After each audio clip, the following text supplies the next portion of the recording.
Stephen Fields in the building, everybody. Hi, Stephen. How you doing? Good. For those who don't know, Stephen's one of my best friends. He's my golf partner, although he's ditched me the last few times. It's fine. Yeah. For quote-unquote ministry reasons. A little bit here, a little bit there. Why don't you tell, just for those who don't know, tell us a little bit about yourself, your amazing family and all that. Yeah, married 5 years, 6 years in March. Hello. Have a 2-year-old son named Clayton, little baby girl on the way. Yeah. And yeah, man, been in ministry my whole life. Mm-hmm. And love what I do, love who I get to do it with, and love that I get to keep doing it for the foreseeable future. Hopefully. Yeah. At least from my perspective. But I mean, something that we both resonate with and that apply to both of us is we both grew up as pastors' kids. Yeah. Which probably has some perks and some Sure. And maybe some disadvantages. I don't know. Yeah, I think so. I think it's got its ups and its downs. I think we can dive into that. And so, well, let me ask you, what do you feel like? Let's start with the downs. Okay. Not like we just spend the next hour just talking about our parents, where they could have done better. No, but like maybe not downs as in like it's a disadvantage, but like maybe a unique challenge or something like that growing up for you. Like okay, let me just pull this up real quick. Sure. I'll just do it now. You sent me this Twitter account a while back that hasn't posted in forever, but it's like it's a pastor's kid who tweets about what it's like being a pastor's kid. Right. And he said, now I couldn't tell if this was a funny tweet or more of like serious. Yeah. The phrase "come as you are" never applied to me. Yeah. And I was like, that's either funny, but I think he's being more like I think if you're mature in your thinking, you can see it as funny. But then I think maybe there might be some who have or are in our position who also feel the little sting on that one. Do you feel like there was honestly, do you feel like there was a unique pressure on Yeah, you? 100%. Okay, in what way? That's the first thing that I thought of when you said, let's talk about some of the downs is, you've maybe heard the phrase, you live in a glass house. Mm-hmm. And so like everything you do is like, and I don't know about what your dad's like, but my dad, like my life is a sermon illustration. So like the good, but mostly the bad, is talked about on Sunday. Now they did a great job at like, there's some stuff that's just family and but the majority of my life was a sermon illustration. So all the times I'd screw up or mess up or just do dumb teenager things, you always have the elder lady come up to you after church and go, you're better than that. And you're like, okay, thanks. How did you know? Yeah, And so I think that was some of the unique pressures of, you just feel like you have to not only live up to your parents' expectations, but then everybody else who is in the church who, man, you're the pastor's son. Like you should be a leader. You should be it's like, well, what if I don't want to be a leader? Like, what if I just want to live my life? And so I think those are some of the more common, unique challenges. And I mean, I think you'd agree with this, but like especially if you have great parents, the advantages, as we're calling them, versus maybe the difficulties outweigh 100%. Each other without question. So there's no pity party or anything. No. Yeah. But it is unique. Did you feel like you hid stuff more because of that? Because I feel like I did in certain areas. Yeah, I would say certain areas. I mean, there's still things that, we'll be around like family dinners with, my brothers. I have an older brother and a younger brother. Mm-hmm. We're all married, all have kids. So we'll do family dinners now. And, me and my brothers will start talking and then something will come up and we'll be like, oh yeah, you remember when we did this? And my parents are like, what? Like, yeah, like, oh, you didn't know about that. Oh, okay, yeah. Yeah, so we did this, while you guys were out of town. And I think there's areas where you kind of, withdraw a little bit and kind of keep closed off just, and you kind of learn to do that, mm-hmm. I think, because I think you do, at least for me. I can't speak for everybody, but you want to please everybody. I wanted to please my parents. I wanted to make the church proud. I wanted I think there's a certain level that's healthy to that, but then there's also a certain level that's like, no, you don't have to please everybody. And so I think you just learn to like, I'm going to hold on to this. Nobody knows. I don't need another thing in the sermon on Sunday. Like, let me just hold that back. And so I think sometimes you can learn to do that, hold back a little bit. Yeah, absolutely. No, I totally get that. And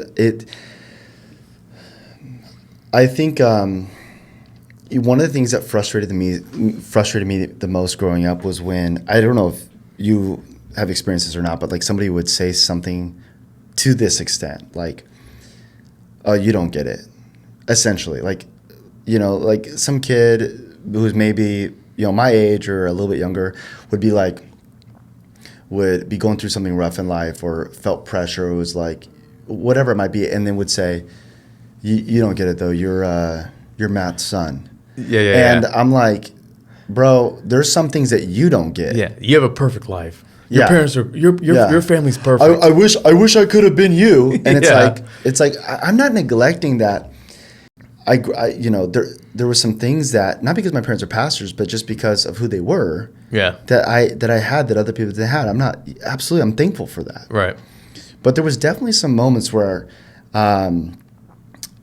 maybe it wasn't true, but maybe it was just like my own perception internally, where I thought I can't actually be 100% vulnerable with everybody. Sure. Yeah. Because when I mess up, it's a different reaction than when you mess up. Right. Yeah. Yeah, for sure. You felt that? Yeah, 100%. I can think of and you messed up a lot. I did. Well, I'll be honest. I learned to watch my brothers and watch the mistakes they would make and go, okay, I know not to do that, but not necessarily not to do that, but how not to get caught. And so I would watch, like I was always watching, and you know, my personality, I'm pretty reserved for the most part, and out of my brothers, I was known as the good boy. You know, they were usually getting in trouble. I wasn't, and it wasn't that I just wasn't bad. I watched and was like, yeah, that was a dumb move, bro. Like, anyway, so yeah. But I can think of circumstances where I think of this one time I had this friend, and we got in this argument, and he wanted to borrow my bike. I just got a new bike. My parents got me a new bike, and he wanted to borrow it. And I was like, no, like I'm taking my bike home. And we got in this tussle over my bike, and he threw in my face like, you don't understand what it's like. You know, your parents are perfect. Your family's great. And like almost guilt me to let him have my bike. And I'm like, it's my bike. I rode my bike home that day, but it's just, you know, but I can 100% relate with, you know, there's those pressures that come from, you wouldn't expect your closest friends, but even there's just a couple pressures that you have growing up as a pastor's kid. But again, I don't think I would trade my life. I wouldn't trade my childhood, my parents, or anything like that. I love where I came from and how I grew up, and I'm going to raise my kids in that, and I'm going to learn from it, try and do better. Yeah. And Did you, as far as you can remember, always want to be in ministry? Yeah. So, okay, talk to me about that, because I had friends growing up, like when, you know, before we lived in Tri-Cities, at the high school I went to called Prairie High School, and I remember specifically 2 or 3 of my friends who I played baseball with. Ironically, all two or three of them had dads who worked in some sort of ministry. I remember one of them was a worship pastor at a Nazarene church. Another one was a youth pastor at I think it was like a Methodist church in an area called Hazeldale. And neither of them wanted to be in ministry. As far as whenever I would talk to them, I mean, we were 15, but like they never would have said that. And they kind of hit that, you know, the stereotypical pastor's kid rebellious stage. Yeah, 100%. Yeah. They were living it. Okay. So, how did you know you were called to ministry? How do you think? So let me ask you this. Let's just not do ministry, because most people are going to be listening to this are never going to work vocationally in ministry. Sure. And that's great. But do you feel like you need to have some deep sense of calling for anybody to know what they're going to go into vocationally? How do you navigate that? Yeah. I don't think there has to be this deep sense of calling, like this, like, because for me, growing up in ministry, it's just, there's always been something that's drawn me to it. Mm-hmm.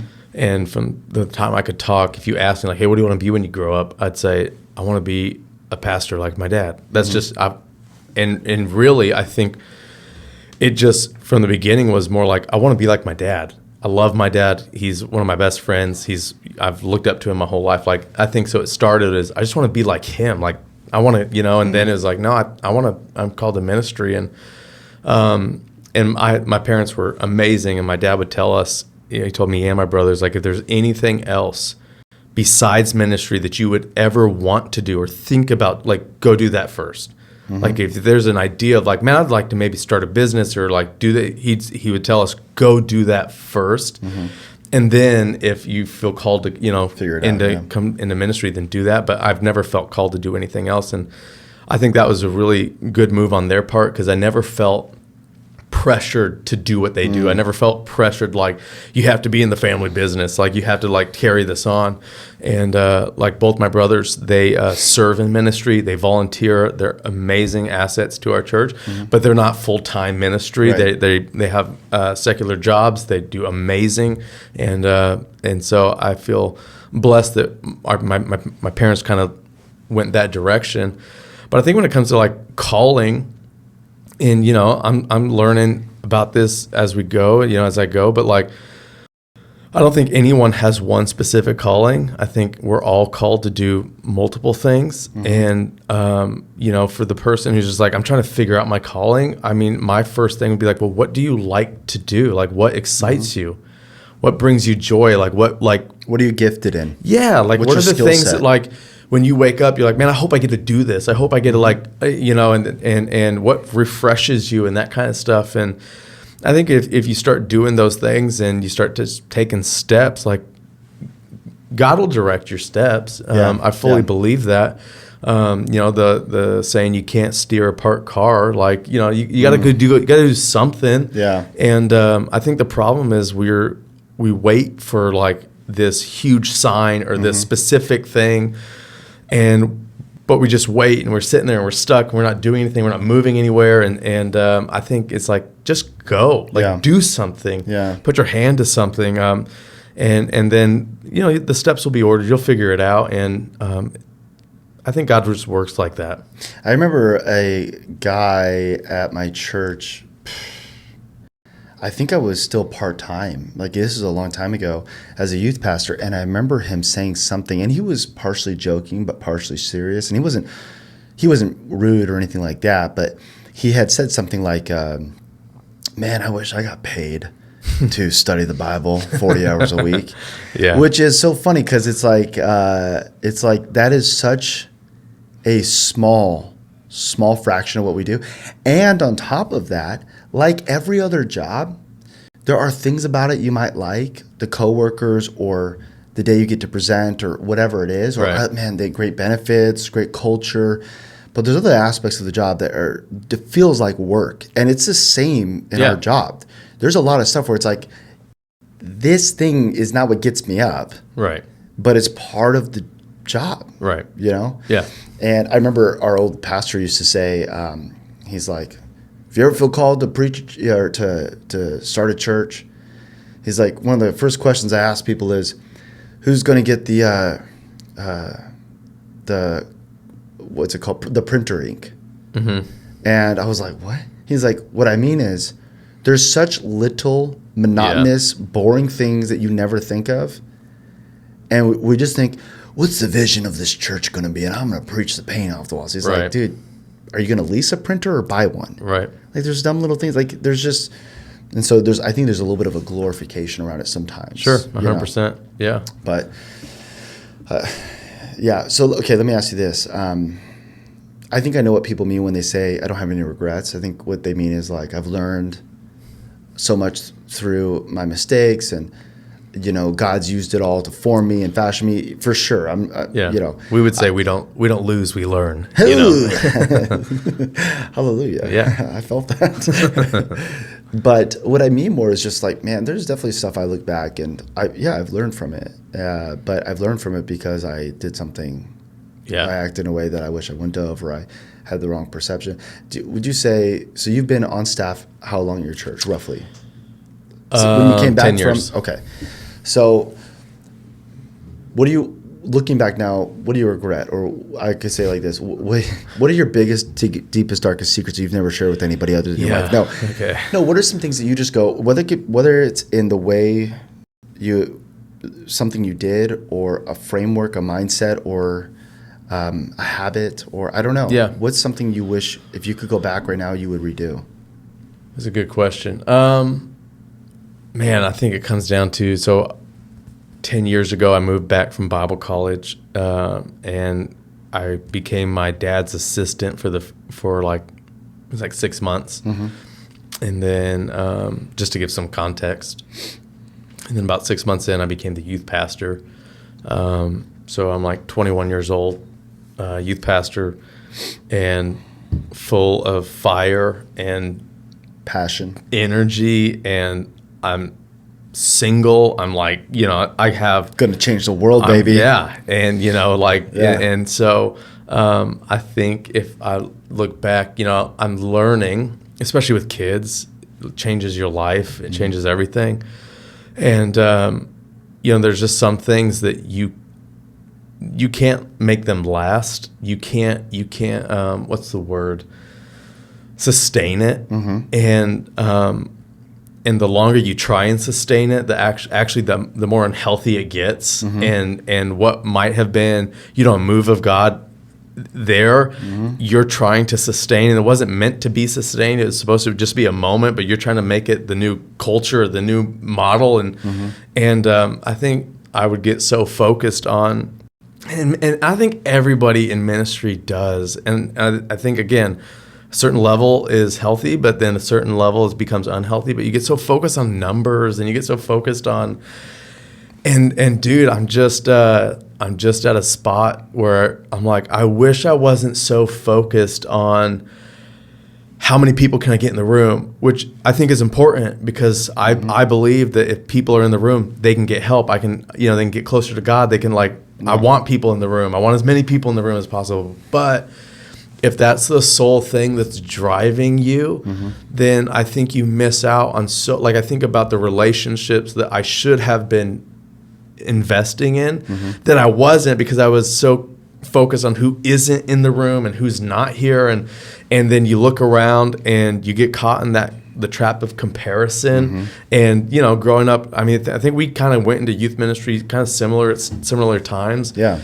And, by the way, not to cut you off, but so for people listening or watching, there was where we live, these youth pastor gatherings that would happen at different churches.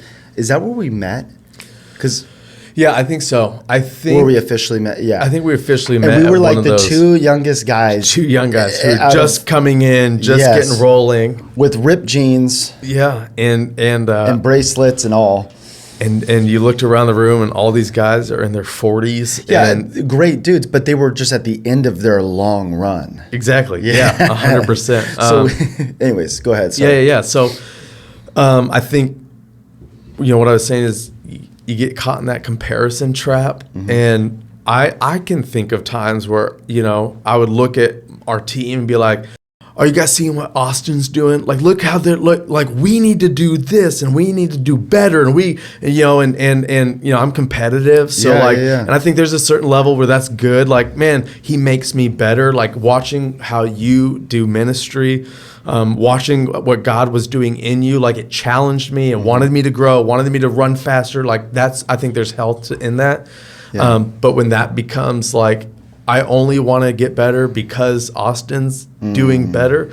And so I think there's a few years in there, and maybe more than I would be willing to admit, where I'm driven by comparison and not by what God wants to do in me and through my ministry and what the gifts that are on me and the anointing that's on our church. And so I think I kind of, there's areas where I'm like, if I could go back and start again, I would be so much more focused on, and I think you said it once, I heard you say, it's easy to make children, but it's hard to raise them, and I know by experience. Yeah. I know by experience.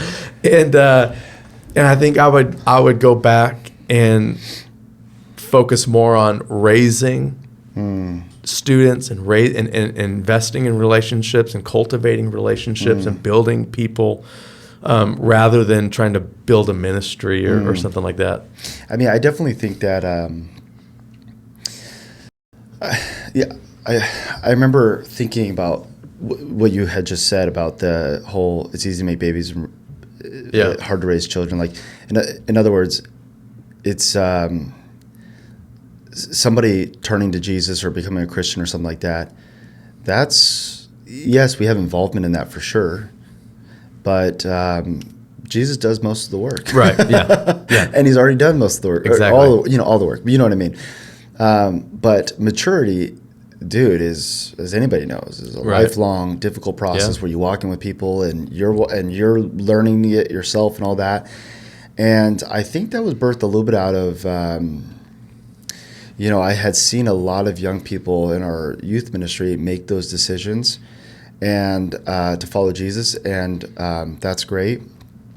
But I don't even know how to articulate this, but I think I saw the fruit of some of it. Right. And you know how everybody says, money doesn't make you happy. Sure. But I'd rather be crying in a Ferrari. Yeah.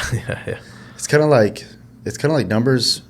Yeah, numbers won't make you happy, but I'd rather be crying with numbers. Yeah, no, 100%. And I mean, in some ways, I do think that when our youth ministry was at its largest, looking back, I go, I think I might have, in some ways, I'm not trying to say like I was falling apart and wasn't a Christian, but in some ways I wasn't at my healthiest. I mean, it was that whole sustainability thing. And not to say that, like, everyone's going to make their own decisions. And that is something that I struggled with, was this Messiah/Savior complex, a little bit of like, oh man, I got to win them back all the time. Right. And I remember just thinking every time I met a new person, if they were a guy, I would give them my number. Let's go to coffee this week. I'm going to reel this dude in. It's like I just got a bite, in the end. And I'm like, no, you're coming. Yeah. You're going to get in the boat. And man, it was stressful. Yeah, for sure. And then you look back and you go, Jesus says like seeds fall in different soil, and you can't control that. Yeah. Like, you're not God. Right. Well, and I think, you're just the sower. Exactly. And I think all the people that I had to sell on coming to our church, I had to keep selling them to stay at our church. And so you get into this thing where you're always trying to sell. And those people aren't at my church anymore. Yeah. And the people that I've been like, okay, this is it. I'm not selling you. This is just who we are. This is the mission that we have. This is where we're headed. The people that buy into that are the people who stay. And it's amazing. But man, I can think through how countless times I've sold like, you want to be in this. You want and then you realize like it's a job to keep selling them, to stay invested, to stay committed, to stay on track. And it gets very unhealthy.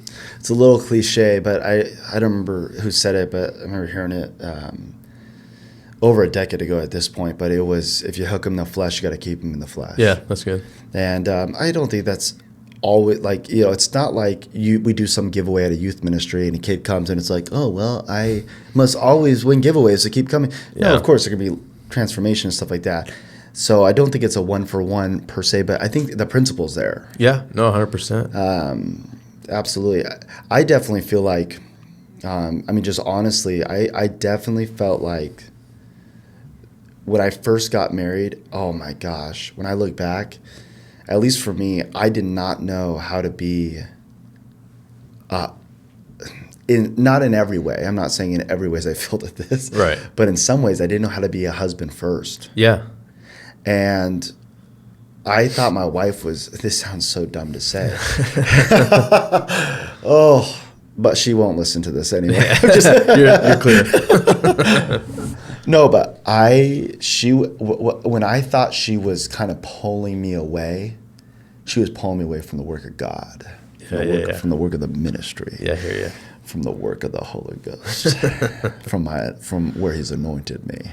No, but now can that be true? Sure, but that's not what I'm referring to. Like, right. And I look back now, and I think if you would have asked me then what my priorities were, they would have looked perfecto romando. Yeah. You'd have been like, dude, you got them in right order. Jesus, wife, health, ministry, etc. But I think the actual decision-making process did not line up with that. And I think you can always swing the pendulum to extremes where it's like 100%. Where it's like, my wife matters and no other voice matters, and that's, if she says no, it's like, no, I have a job to do. I do have responsibilities, and like that has to happen. Yeah. But at the same time, it's like, I just look back and I went, maybe it was kids. I think it was when I had my first daughter where I went. It was like another level of realization of if I have, and I'm speaking hyperbolically, but if I have the greatest ministry in the world, and I'm preaching on every stage, and I have more money than I need, and the newest car and the newest, whatever, but I do not have like success at my house. Right. Dude. Yeah. No, I'm not taking that deal. Yeah, 100%. And and so when I look back, I'm like, I wish I would have realized that earlier. Yeah. Yeah, I think over the last 10 years or so, I've looked at all the people that I've looked up to and gone like, oh, if I could just be like them. And then you watch some of them fall and you're going, at least for me, I just had this realization like, okay, maybe. Like who? Name them. Just kidding. Okay. But like, I think I just came to this point where I'm like, it was like a reality check. It was like okay, I need to look into my priorities and go, what am I going after here? And I think getting married, I think having kids, all that plays a factor. But just like you, I came to this point where I said, I want in like 20 years, like I want my kids to love me. I want my wife to want to be around me. I want to be like a good dad, a good husband. An 8 handicap. Yeah, that's important too. It is, and I want that more than I want the success when it in the terms of ministry, and so I kind of just developed this I really don't care mindset, and good or bad, it's just like there's just certain things I'm like I just don't care.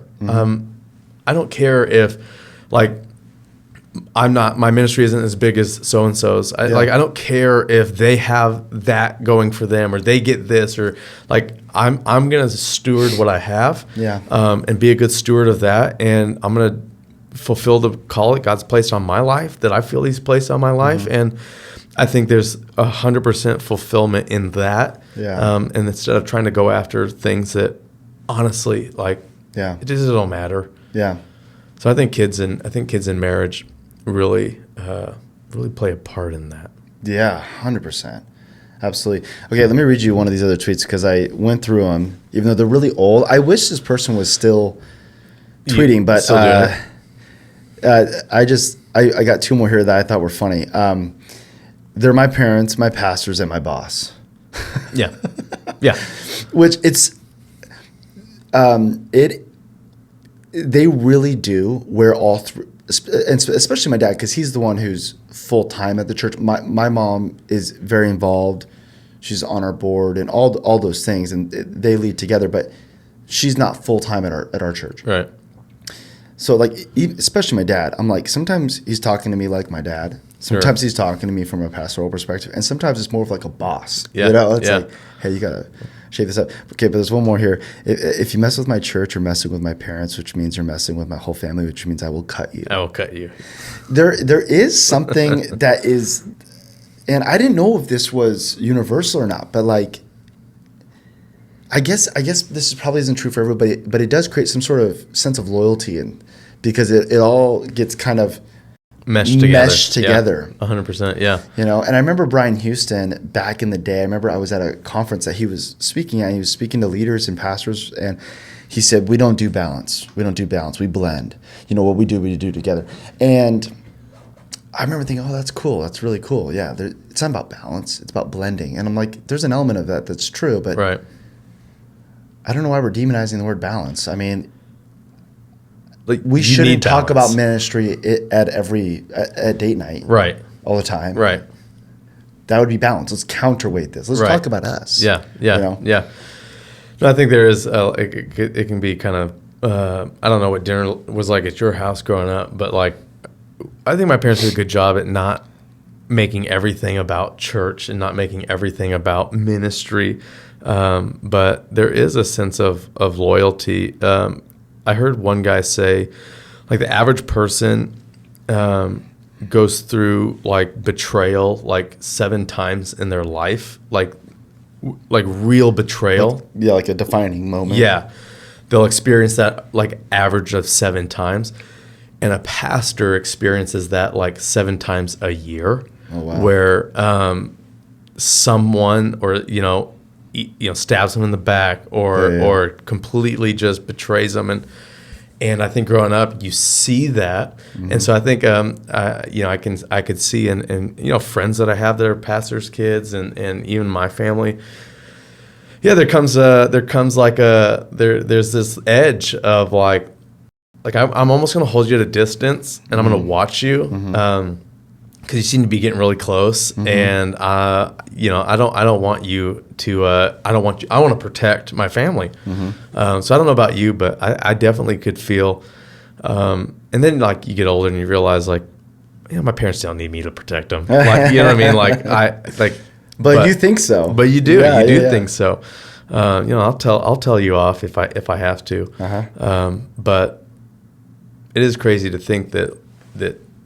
The statistics out there about how pastoring is one of the most stressful jobs. It's up there with surgeons, surgeons who have life in their hands every day, and sometimes they lose that life, and sometimes, and having to go home with that and realizing that a pastor, their job is with people's souls, and sometimes they lose, the loss in that and the betrayal in that, and there's a lot that goes into it. But I think how you kind of started off is like we're so focused on the Sunday morning on the stage, and that's what we think ministry is. And I think there's a leadership book out, which if you're thinking like I want to go into ministry, I'm called to ministry. There's a book, I can't remember, his last name's Chan. Dr. Sam Chan, I think, and it's the leadership pain. Yeah, and he I've read basically that. talks about the level of leadership that you're able to go to is correlated with the level of pain you're willing to walk in. Yeah. And I think when it comes to ministry, there's a lot of pain involved. Yeah. And if you're not willing to walk through that pain, because it's people, man, and people are messy. Yeah. And people suck sometimes, you suck sometimes, Sometimes I can't drive a golf. I wasn't going to go golf because it's just low hanging fruit. Whatever. But Let's move on. I think ministry is painful. I mean, since we're both pastors in ministry, we want people who call our church home. This is my spot. We want them to be there. Of course, stuff happens, and sickness, vacation, whatever. Yeah, but we want them to be there. But I realized in my younger self, looking back, that that can come from 2 different motives. Sure. I want people to show up to my big event because actually it makes me feel better. Right. It's an insecurity that you have. So the stress is there, but it's self-induced without realizing it. Right. But I use biblical jargon as the rope. Sure. It is and when you think about it, that is a complicated, like that is hard to realize in the moment, Right. which I never did. Yeah. Whereas now, it doesn't cause me stress if 20 people showing up on a Sunday, that's going to be a little stressful. There's a threshold. But what I'm saying, like when I reach out to a buddy of mine who I haven't seen in a while, and I ask him, it's not because I'm like, hey, I'm preaching and I would feel so much better. Now, is it nice to see? For sure. Sure. But that is not the dominating, not even close, not even the dominating motive. I'm like, hey, this is a good thing for you.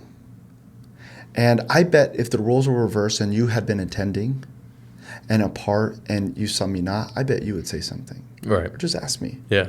I'm not going to assume that you have become an atheist overnight because you're not in church. But I am going to assume there's a reason. So I just want to ask. Yeah. And so I do think you're right. There's pain and stress. And at the same time, I think when there's insecurity or misappropriated priorities or whatever it is, some of that stress is self-induced and it's just making it worse. Right. But did you ever go through we talked earlier about like pastors' kids going through a rebellious stage. Mm-hmm.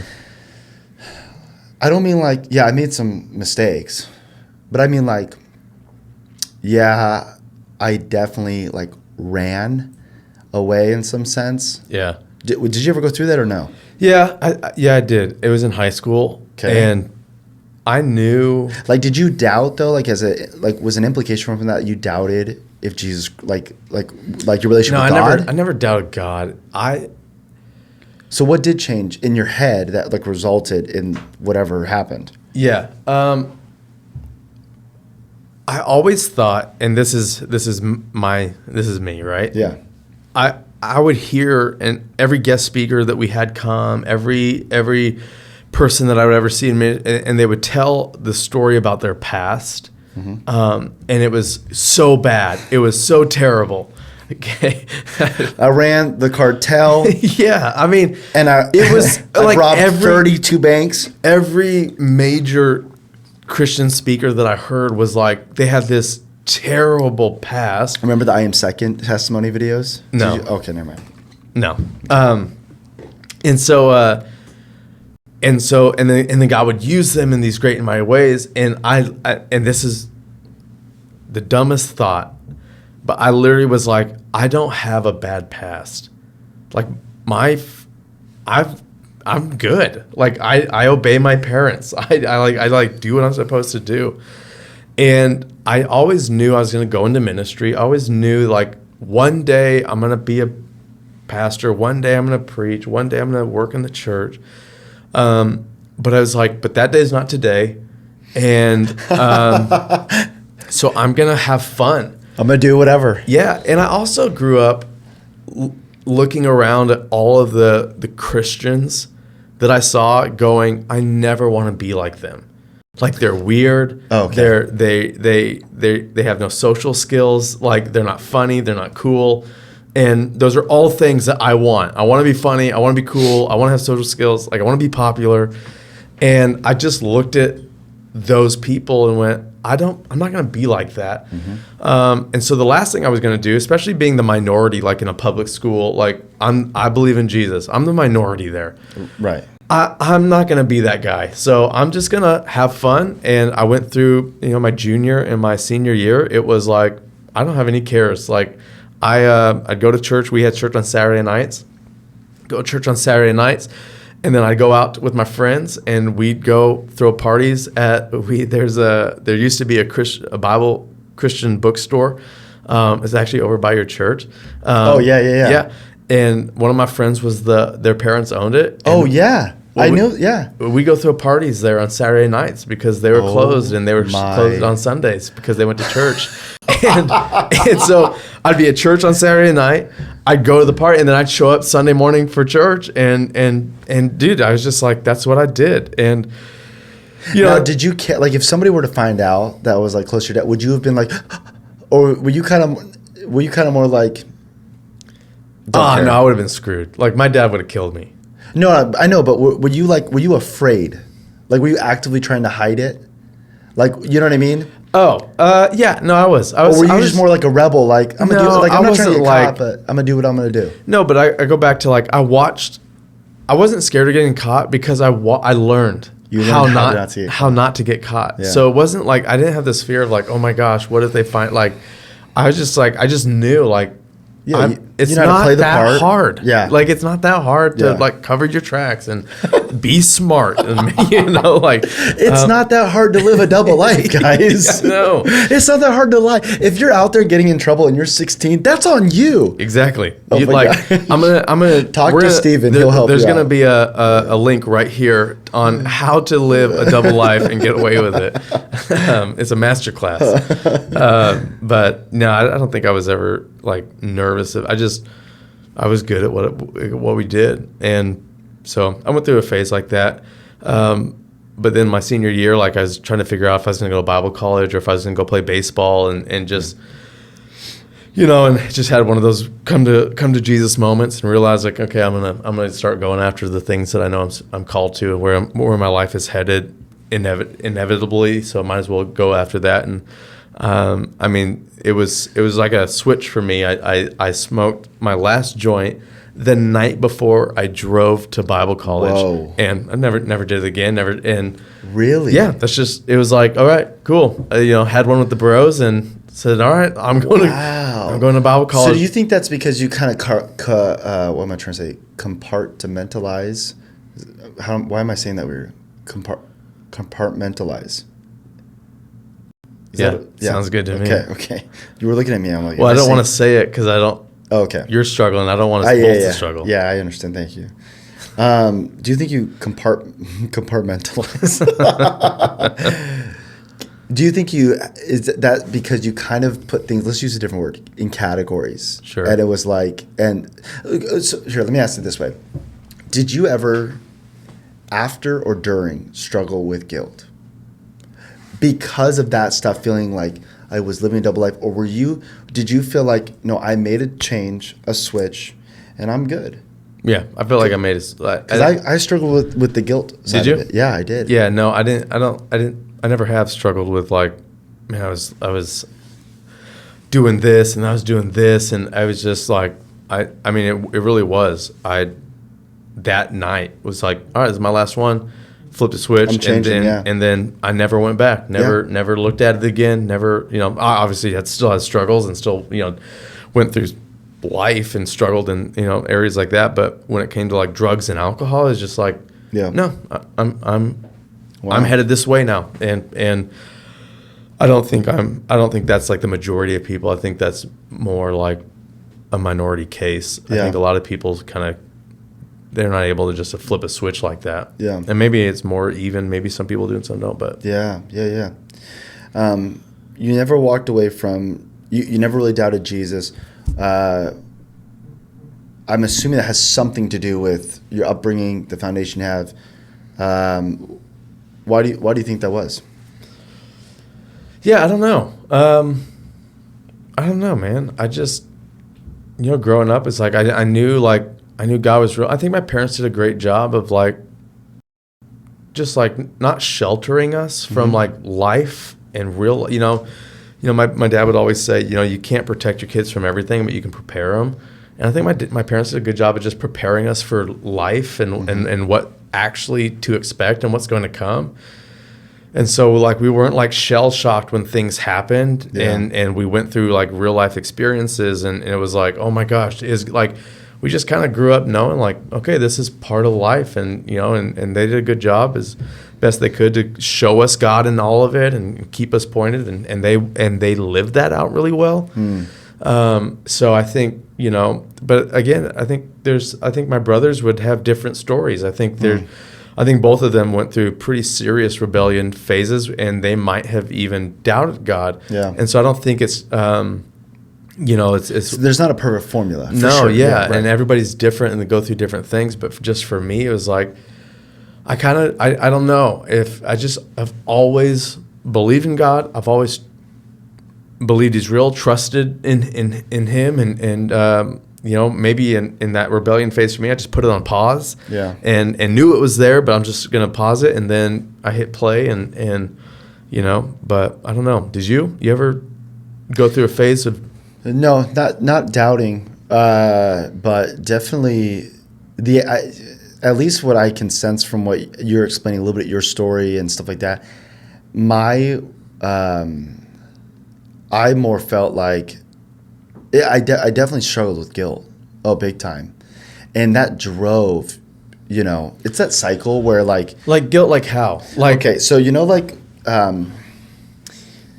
they see with like eating disorders, whatever on the spectrum that might be, you do something, you feel shame, right, or guilt or whatever. Sure. And then you make a promise to yourself. There's an actual chart that a counselor showed me this. But then you make a promise to yourself, I will never do this. You go to this extreme. I will never do this again, and I'm going to do this. Sure. And it's more than a resolution that's over amplified. It's because it's connected to identity, and so then what happens is then you hit stress again, and you feel like you're too weak. Sure. The guilt comes in. You're reminded of it. And you give in, but you say again, just over and over, this is my last time. Last time, yeah.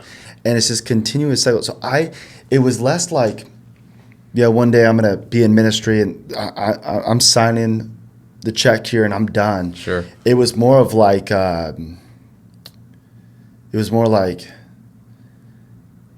pressure we were talking about at the beginning of the episode of, I